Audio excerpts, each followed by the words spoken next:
baru setiap hari, saudara, ketika kita mencari Tuhan dengan sungguh-sungguh, ya, dengan ketulusan hati, saudara ya, dengan hati kfah, pengharapan yang benar. Anda memang mengharapkan Tuhan, minta terobosan hari ini. Tuhan minta sesuatu, ya. Makanya Tuhan senang ketika kita tiap hari berharap kepada Tuhan. Tuhan, beri aku sesuatu yang baru hari ini, Tuhan. Berikan terobosan, kekuatan untuk menghadapi hari ini. Berikan penghiburan untuk hari ini. Dengan dalam masa kesesakan, dalam masa pergumulan hidupmu. Berikan rema yang baru supaya saya bisa meresponi dengan benar setiap hari, saudara ya. Respon yang benar setiap hari. Ya, tapi kalau orang hidupnya agamawi itu susah loh, saudara. Anda kalau hidupnya dalam agamawi, Anda berpikir, ya sama-sama Tuhan, Tuhan, Tuhan ya.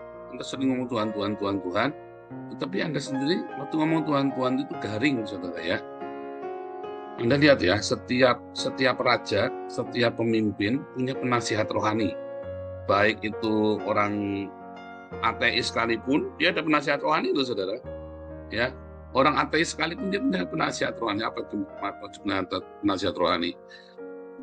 Orang-orang yang spiritual ini, walaupun dia ateis, lalu dia bikinkan sesuatu yang spiritual, yoga lah, terus nanti apalagi ya, zen lah, apa seperti. Walaupun dia ateis, saudara ya, diajari meditasi lah, diajari apalagi, walaupun ateis, dia punya penasihat spiritual, saudara ya. Aneh ya, dia ateis, tapi dia punya penasihat spiritual. Nah, ketika kamu masuk di dalam dunia spiritual yang tidak benar, maka kamu akan dihipnotis, saudara. Seperti Firaun, kenapa Firaun mempersulit orang Israel ini, saudara? Anda lihat sejarahnya orang Firaun ini ya, saudara ya. Ketika Yakub pertama kali masuk ke Mesir, Yakub dan anak-anaknya ya 70 orang. Nah, suatu ketika mereka bertambah banyak, tiba-tiba bertambah banyak ya. Kayak ya kenapa nggak tambah banyak? Ya mereka hidup di dataran Sungai Nil yang hijau dan mereka mengembalakan kambing domba, hidupnya sejahtera sekali mereka di sana, saudara ya. Di Goshen itu selalu rumputnya selalu hijau, bahkan di masa-masa kelaparan pun nggak ada gandum, nggak ada apa, rumputnya hijau. Makanya Yusuf itu sangat pintar ya. Kamu minta di Goshen jadi gembala, kita di gembala, wah pas banget nih. Kamu jangan aja minta jadi gembala, karena orang Mesir nggak mau jadi gembala, pekerjaan yang hina. Padahal orang Israel kerjanya gembala, wah cocok bener nih, nggak ada saingan. Dan sekalipun ya, sekalipun itu apa namanya masa kelaparan itu bukan karena kekeringan yang luar biasa, bukan, saudara ya, tapi karena wabah angin panas dan karu-karuan di situ ya. Tapi domba-domba itu semua ya karena di Goshen di dataran sungai ini cukup air, cukup domba itu yang penting cukup air sama cukup rumput, saudara, pasti sehat domba itu ya, gampang banget ternak domba itu ya, yang penting cukup air cukup rumput. Di Goshen itu cukup air cukup rumput. Nah, karena mereka makmur hidupnya ya, mereka beranak pinak cepat sekali. Terus tiba-tiba pasukan nyerang dari Hitit, saudara ya, dari Turki itu ya nyerang.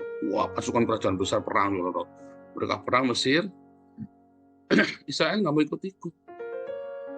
Ya, nah makanya kemudian dicurigai nanti kalau ada yang nyerang lagi, sekarang Israel nggak ikut-ikut, harusnya kan Israel perang belain Mesir. Tapi serba salah, saudara ya. Karena orang Israel kalau perang ikut Mesir, katanya nanti jangan-jangan nanti orang Israel malah belain musuh lagi. Akhirnya Israel diperbudak, saudara. Itulah kesalahan. Atas apa? Atas perintah dari si ini, perintah dari penyihir-penyihirnya yang namanya Yanes dan Yambres. Nanti beberapa hari kita akan cerita tentang mantra-mantra ya, guna-guna hipnotis oleh agama, karena itulah agama mereka. Ya, Yanes dan Yambres adalah penasihat spiritualnya Firaun, saudara ya. Dia dihipnotis, saudara. Raja yang bijak ini kemudian dihipnotis dengan spiritualisme, dengan agama.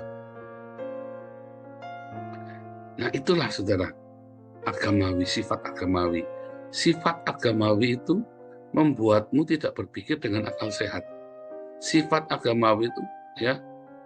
Orang-orang Israel ini ya kan dianiaya oleh orang Mesir gara-gara mimpinya Firaun. Mimpinya Firaun lalu diterjemahkan di dalam spiritual Mesir bahwa Mesir akan ditumbalikan oleh seorang Ibrani, ya.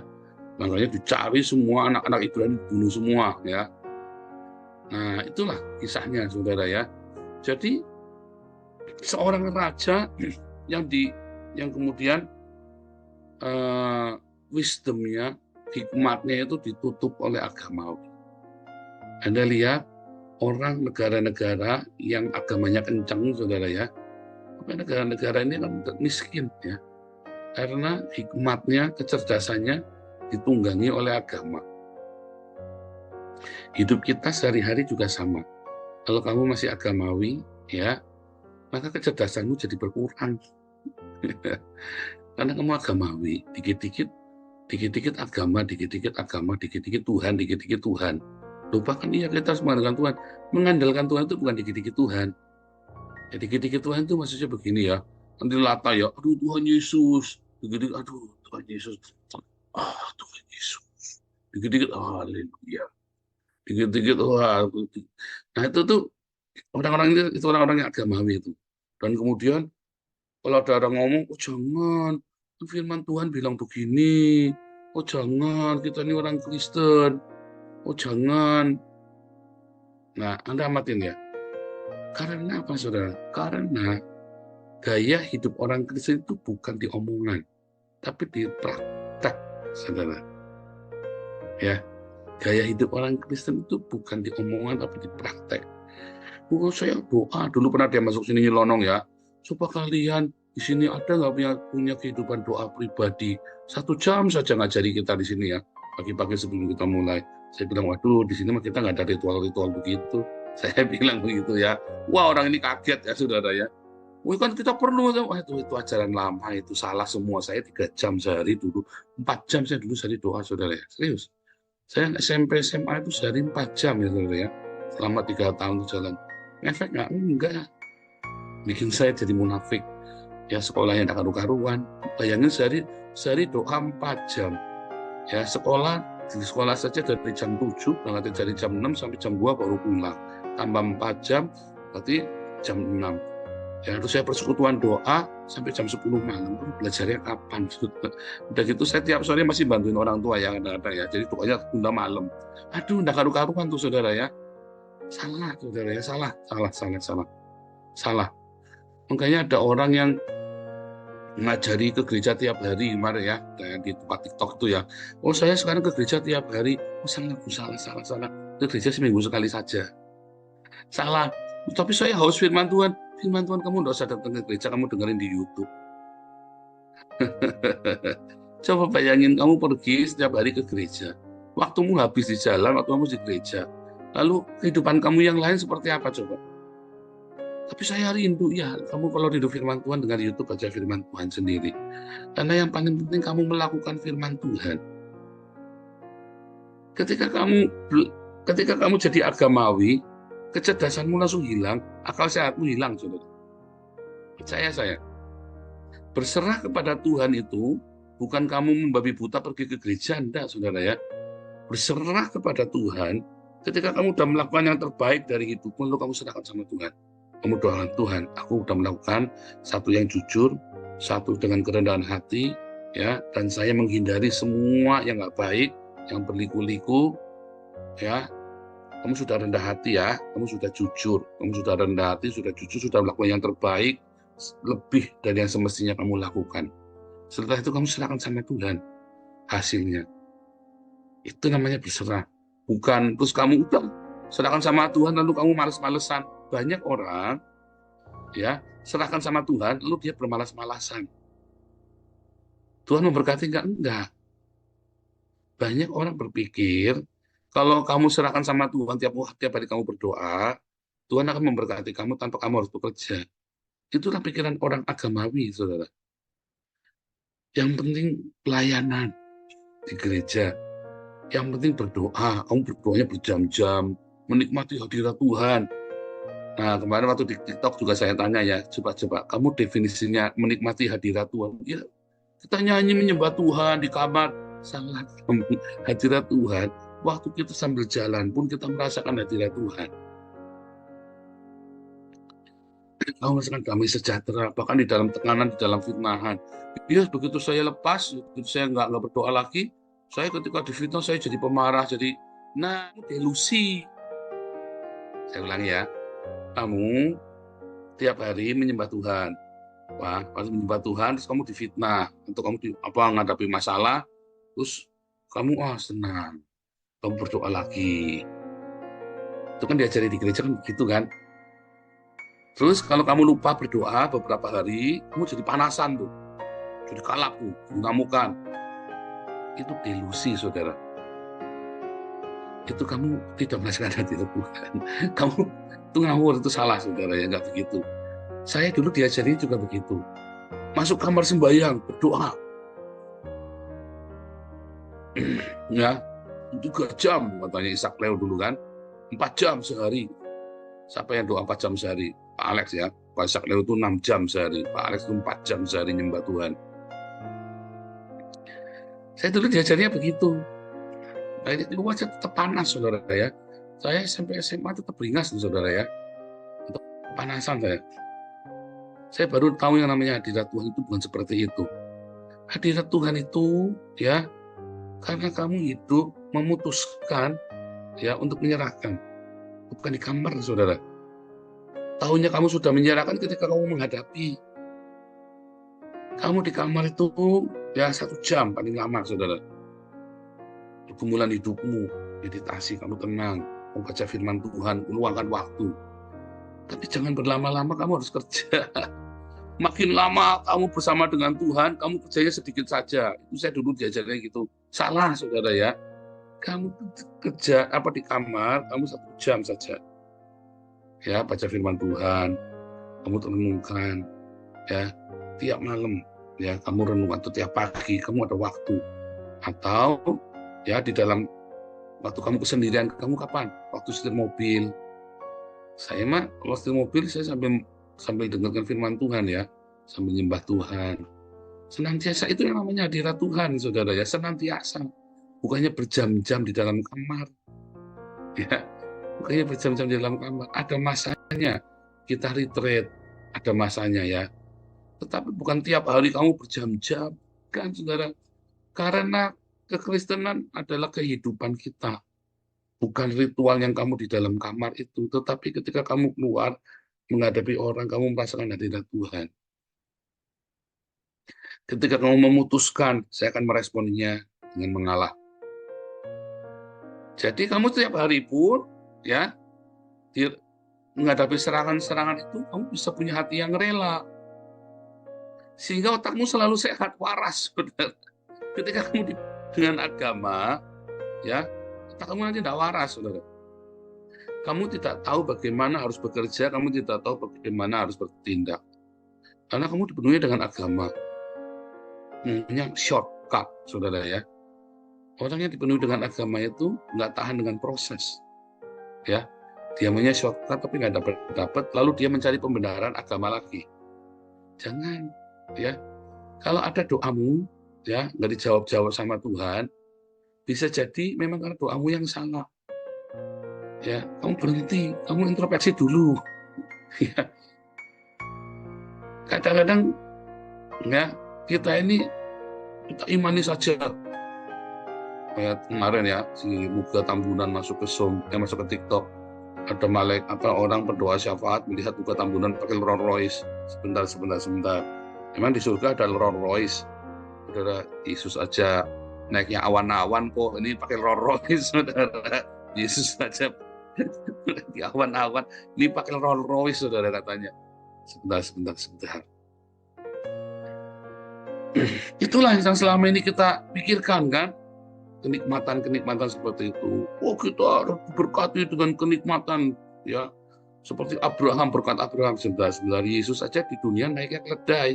Nanti di surga datangnya naik awan. Di dunia naiknya keledai. Lah kamu mau naiknya Rolls Royce, saudara ya. Aduh, ini ada yang salah ini, saudara ya. Nah, kenapa? Karena kamu hidup dalam agamawi, saudara. Hiduplah di dalam kehidupan Tuhan Yesus. Ya, kamu perlu baca Alkitab. Baca Alkitab kan perlu waktu, ya kan? Makanya saya bilang 1 jam, karena Tuhan Yesus kan bilang berjaga-jaga 1 jam. Karena baca Alkitab itu kan perlu waktu. Nggak mungkin kamu sambil setir mobil sambil baca Alkitab. Bisanya sambil setir mobil, kamu dengarkan Alkitab. Ya, itu tips. Kalau kamu ditinggal di Jakarta, bangun jam 5 pagi, ya kan? Kamu sambil di jalan, kamu setel Alkitab audio, saudara. Terus sepanjang jalan atau setel lagu rohani. Ya, setelah Alkitab dulu, kamu target berapa pasal? Ya, targetnya 1 pasal, 5 pasal. Kamu dengar sampai selesai. Kamu sambil dengarkan firman Tuhan, ya. Terus kamu dengarkan lagu rohani lagi di jalan. Supaya otak kamu itu semua, ya, ambience-nya itu semua dibawa, ya, kepada hal yang rohani. Itu kan hanya merefresh otak kita pagi-pagi semua, ya. Sehingga refleksmu ketika disalib nggak sumpah serapah, ketika kamu dipotong jalan, dan kamu hari-harimu pun jadi enak. Kalau kamu naik bis umum, ya tiap hari berangkatnya naik bis kota, naik transportasi umum, pakai headset, dengarkan apa namanya Alkitab audio atau lagu rohani, gitu ya. Waktu-waktu senggang, ya penuhi itu dengan sesuatu yang baik, yang positif ya. Ya salah satunya lagu-lagu rohani, Alkitab. Kalau Anda dengarkan khotbah-khotbah yang baik, ya. Tapi ingat, jangan khotbah-khotbah yang menawarkan ini ya, menawarkan kemudahan hidup. Nggak ada hidup yang mudah. Hidup itu penuh dengan perjuangan. Ya, tetapi responmu yang tepat selalu saya bilang rendah hati, jujur, ya, rendah hati, jujur, rajin, ya, kerja keras. Percaya saya, kamu akan berhasil. Kamu akan melewati masa-masa sulitmu. Jangan malas, saudara ya, harus bekerja. Banyak sekali orang sakitnya tidak seberapa, tapi malasnya minta ampun. Ya, nggak mau kerja dikit-dikit, nggak mau kerja dikit-dikit, nggak mau kerja. Dulu saudara, kerja itu enak. Ya, kalau kamu malas-malas, nanti tiba-tiba hidupmu berlalu tanpa karya, tanpa hasil. Kamu bingung, nanti tiba-tiba kamu udah tua. Hidupmu cuma nunda-lundu situ terus ya. Bekerjalah saudara, berkaryalah. Minimum sehari 6 jam. Diusahakan bisa 6-10 jam. Ya, jangan lebih dari 12 jam juga salah. Tapi kamu kurang dari 6 jam berarti nggak sehat juga. Saya tiap hari selalu ya, sibuk sekali ya saya ya. Sehingga saya selalu menghasilkan karya-karya. Ya, bahkan yang buat anak saya, buat komunitas saya, ada karya-karya. Kan tiap orang talenta, oh bukan saudara, tiap orang itu, yang semua orang yang dipenuhi cinta pasti menghasilkan karya. Kalau kamu tidak berkarya, jangan-jangan kamu nggak penuh dengan cinta. Serius saudara ya, orang yang penuh dengan cinta hidupnya selalu berkarya. Anda lihat seniman-seniman yang penuh cinta, hidupnya berkarya. Kebencian juga menghasilkan karya, ya, tapi suram. Ya, kebencian juga ya. Tetapi karya-karya yang indah itu dihasilkan dari cinta yang melimpah. Baik itu seni, baik itu karya teknik, karya apa saja, konstruksi, semua dihasilkan dari cinta, saudara. Kalau kamu penuh cinta, kamu akan moodnya baik, sehingga karyanya selalu indah, saudara ya. Hiduplah penuh dengan cinta. Kalau kamu nggak penuh dengan cinta, kreativitasmu akan berkurang, saudara. Ya. Jadi orang-orang yang agamawi ini kemudian ya, dia akan seakan-akan mengenal Tuhannya. Dia kira dia kenal Tuhannya. Semua orang agamawi mengklaim dia punya hubungan yang intim dengan Tuhan. Ya kan? Coba di TikTok Anda ngikuti yang TikTok ya, judulnya live TikTok ya, selalu ya saya tulis TikTok, ada TikToknya. Semua orang-orang agami mengklaim dia punya hubungan yang intim dengan Tuhan. Lalu saya tanya, buahnya apa? 0, saudara. Karena agamawi itu tidak menghasilkan buah. Ya, dulu sudah saya bilang, itu adalah masturbasi rohani. Intim, ginosko, intim, ya, selalu menghasilkan buah. Suami istri intim, ya, punya anak. Kita cerita teori normal ya, bukan yang, oh dia mandul Pak ya, itu jangan cerita itu. Suami istri kalau intim pasti punya anak. Kalau nggak intim, ya masturbasi dia nggak punya anak. Ya, Kalau kamu intim dengan Tuhan Yesus, pasti kamu punya buah hasil. Nah, itulah karya. Nah, tetapi ada orang yang hidupnya agamawi sekali, Tuhan, Tuhan, terus ngomongnya Tuhan, terus. Tapi Anda lihat ya, ini bullshit. Nggak ada buahnya. Nah, orang begini itu biasanya juga akan mencelakakan kamu, saudara. Ya, lihat aja Tuhan, terus ngomongannya ya. Makanya di rumah saya itu nggak ada simbol-simbol agama. Kenapa? Saya menghindarkan anak saya dari kehidupan agamawi. Saya ajari dia tentang doa-doa yang hidup, doa yang dari hati. Kehidupan pengikut Kristus yang benar-benar mengikut Kristus itu apa? Ya, ada pengampunan, ada berkat, ya kan? Ada rendahan hati. Simpel sudah kita nyanyikan ya. Mengasihi, mengampuni, memberkati, ya, bersahaja dalam hidup setiap hari, ya kan? Hidup sederhana, ya, rendah hati, sudah kita nyanyikan, saudara. Makanya hiduplah selalu di dalam kehidupan Kristus. Kalau itulah yang disebut dengan keintiman. Kamu hidup bareng-bareng saya sama anak tiap hari jalan gandengan, hidup, ya kan? Itulah keintiman, saudara. Ya, berjalan. Kalau anak berhenti, saya berhenti. Kalau saya jalan, anak ikut jalan, gantian, saudara ya. Saya pergi ke Bali, anak di Bali. Saya pergi ke Eropa, anak pergi ke Eropa. Itulah keintiman. Ya, artinya tiap hari berjalan di kehidupan sehari-hari kita. Keintiman itu seperti itu. Keintiman itu jadi bukan kehidupan ritualmu. Ya, kamu pasang foto anak. Saya pasang fotonya anak gede-gede. Dia baru tak ciumin terus. Ya, nggak menghasilkan buah, saudara. Ya, namanya hubungan jarak jauh. Ya kan, long distance relation. Nah, tapi nggak menghasilkan buah, harus dekat. Harus tiap hari bareng. Kamu kalau tiap hari ciumin foto pacarmu, apa suamimu, istrimu, ya nggak bakal berbuah. Ya kan, yang ada apa, saudara, fotonya luntur. Ya kan, harus intim bersama terus setiap hari. Ada di sini, di mana Yesus ada, kamu ada di situ. Kalau bisa ada di situ ketika ada masalah, kamu apa yang harus aku lakukan tuh, Tuhan? Simpel, pasti jawabannya apa? Hati. Jangan balas. Pasti jawabannya apa? Jangan takut. Ayo yang jujur. Ayo hidup sederhana. Begitu kamu hidupnya mewah-mewah, saya jamin kamu tidak intim sama Tuhan. Karena begitu harta, di mana hartamu berada, di situ hatimu ada. Mamon berkuasa, Tuhan Yesus nggak akan ada di situ. Ya kan? Nah, makanya Paulus berkata, ya, yang tahu Tuhan, cuman rohnya Tuhan. Kamu bagaimana? Yang tahu Tuhan, yang ginosko Tuhan, hanya rohnya Tuhan. Makanya kamu harus ada roh Tuhan dalam hidupmu. Kalau kamu yang ada di situ adalah materi, kamu tidak akan punya maunya Tuhan. Oh, tapi Abraham perjanjian lama kaya raya. Iya, itu perjanjian lama. Roh Tuhan tidak tinggal bersama dengan kita. Tapi Bapa berfirman kepada nabi-nabinya. Tapi zaman perjanjian baru, Roh Kudus, Roh Bapa bersama kita, tinggal di dalam kita. Dan dia hanya tinggal pada orang-orang yang rendah hati. Ya. Kalau orang yang bergaya hidup mewah nggak mungkin rendah hati, saudara. Anda duitmu banyak, Tuhan tidak menyalahkan. Hartamu banyak, Tuhan nggak salah. Tapi ketika gaya hidupmu yang luar biasa, itulah yang jadi salah.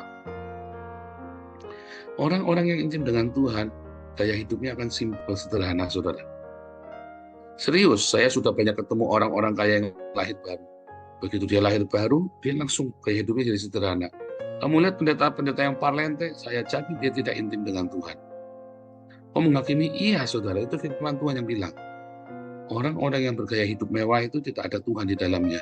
Itu dibilang masuk neraka kok. Dibilang di dalam Petrus sama Paulus. 2 orang loh yang ngomong. Jadi, apa saudara, intim dengan Tuhan itu bukan kehidupan agamawi. Intim dengan Tuhan itu adalah gaya hidup kita, saudara. Setiap hari. Ya, bagaimana kamu punya cinta terus setiap hari. Respon-responmu terhadap masalah, ya, itu menunjukkan kamu intim apa enggak. Dimulai dari duduk baca Alkitab. dengar firman Tuhan, ya. Tapi bukan berjam-jam cuma nongkrongin Alkitab. Kecuali kamu lagi libur atau kamu ada janda duda sendirian, anakmu sudah tidak ada, semua kamu hidupnya sendirian, waktu-waktumu. Tapi kalau kamu masih muda, tetaplah bekerja. Jangan jadi pertapa, jangan jadi petapa kamu di gua, ya. Umurmu masih 40 tahun, kamu menduda menjanda, terus kamu tinggal di gua mintanya dikasih sembako. Nggak boleh juga, kamu masih, yang namanya janda itu sudah di atas 60 tahun katanya Paulus. Kalau kamu belum 60 tahun, ayo kerja. Di sini usia pensiun 67 tahun, saudara masih kerja. Ya, masih kerja. Semangat, ayo. Bantu dulu di yayasan. Bantu dulu kerja. Ada banyak sekali yang bisa dilakukan di yayasan. Kita lagi cari orang yang banyak sebanyak mungkin ya. Karena dari kemarin yang pelayanan orang itu lagi ya. Jangan, kita mau sebanyak-banyaknya. Kantor kita luas ya. Kantornya gede banget, nggak ada yang ngisi, nggak ada orang datang gitu, saudara ya. Si Marcel sama si siapa namanya, Sunang, apa namanya, Sanung sendirian. Ya, sian, kantor kita luas sekali, saudara ya, gede banget, dan nggak ada yang datang. Ayo, kita butuh pelayanan ya, untuk masuk ke Baduy, untuk pergi ke Kalimantan, pergi ke Mentawai, pergi kemana. Aduh, saudara, ayo mas bergabunglah dengan Damar Kasih. Kalau kita nggak bisa tanam orang di sana, dari orang di sini, dan kita bolak-balik pergi ke sana untuk mengawasi proyek-proyek kita. Anda yang pensiun dini, ayo bergabung. Anda yang masih muda-muda, belum bekerja, ayo bergabung. Ya gratisan dulu, melayani Tuhan.